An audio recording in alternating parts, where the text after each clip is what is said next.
Impact de Siloé du mercredi 25 juin 2025. Deuxième axe de notre mission, travail, finance, entrepreneuriat. Le titre de notre entretien de ce jour, travailler avec méthode, entreprendre avec prière. Tiré de l'Évangile selon Luc, le chapitre 14, le verset 28 qui déclare: Car lequel de vous, s'il veut bâtir une tour, ne s'assied d'abord pour calculer la dépense et voir s'il a de quoi la terminer. Bienvenue, chers frères et sœurs dans le Seigneur, dans ce nouvel épisode Impact Siloé, votre rendez-vous pour grandir dans la foi, bâtir des compétences solides et transformer votre environnement, qu'il soit familial, professionnel ou entrepreneurial. Aujourd'hui, nous allons parler d'un équilibre indispensable, la méthode et la prière. Beaucoup d'entrepreneurs chrétiens échouent non par manque de zèle, mais par manque de stratégie. À l'inverse, certains planifient tout, mais sans jamais chercher Dieu. Pourtant, la réussite chrétienne repose sur ces deux piliers. Dans notre développement et à l'issue duquel nous vous donnerons des conseils pratiques, nous allons voir l'essence même de notre sujet à travers 4 points que voici. Point numéro 1. La prière donne la paix. La méthode donne des résultats. Sans la prière, nous sommes inquiets et désorientés. Sans la méthode, nous devenons inefficaces. Le Seigneur Jésus priait toute la nuit, mais organisait ses journées. Il savait allier les deux. Point numéro 2. Le projet de Dieu mérite des outils humains et spirituels.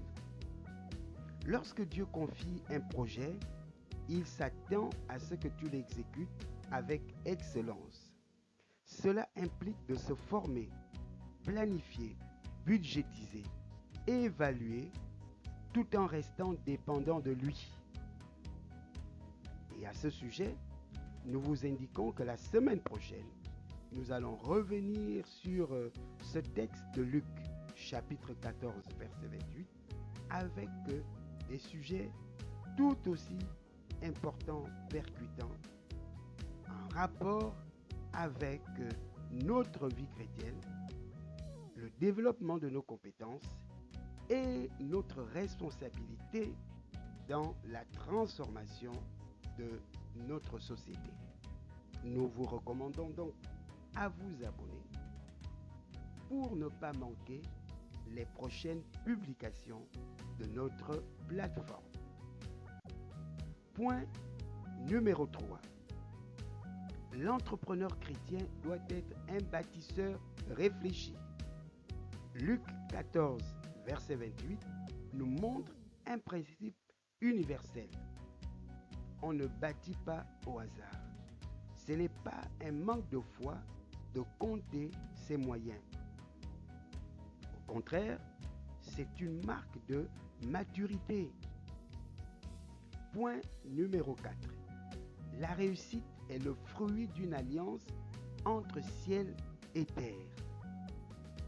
Les grandes œuvres naissent de l'union entre le souffle de Dieu et la discipline de l'homme. Joseph a dirigé l'Égypte avec vision, mais aussi avec gestion, stockage et stratégie. D'ailleurs, l'Épître aux Hébreux, au chapitre 11, nous indique que tout ce qui est visible a été fait à partir de l'invisible. Nous avons donc l'impérieuse nécessité de pouvoir nous allier à l'invisible pour impacter le visible. À cet effet, nous avons cette histoire d'une sœur qui avait une boutique d'articles chrétiens. Elle priait chaque matin. Les murs de sa boutique étaient marqués, remplis de versets bibliques. Mais elle n'avait ni planification d'achat, ni visibilité sur ses coûts. Résultat, son stock dormait, ses finances souffraient. Après une simple formation sur la gestion et avec l'aide d'un tableau Excel, son chiffre d'affaires a doublé en 3 mois. Elle dit dorénavant, c'est Dieu qui m'a béni, mais c'est la méthode qui a ouvert les vannes. En conclusion, chers frères et sœurs, Dieu veut te voir prier et planifier, entreprendre et écouter, calculer et croire. Ce n'est pas opposé à la foi, c'est la foi incarnée dans l'action. Aussi, prends un moment pour analyser ton projet. As-tu des objectifs, un budget, une stratégie pour la mise en œuvre de ton idée, de ta vision, de ton rêve? Ensuite, présente tout à Dieu dans la prière. Et enfin, partage cet enseignement à un entrepreneur ou à un porteur de projet que tu connais. Merci d'avoir suivi notre exhortation. Merci de vous abonner et de recommander notre plateforme à vos amis, à vos connaissances et diffuser massivement nos enseignements sur vos différents réseaux.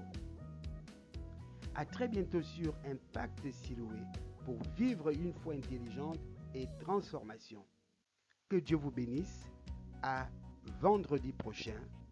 Amen.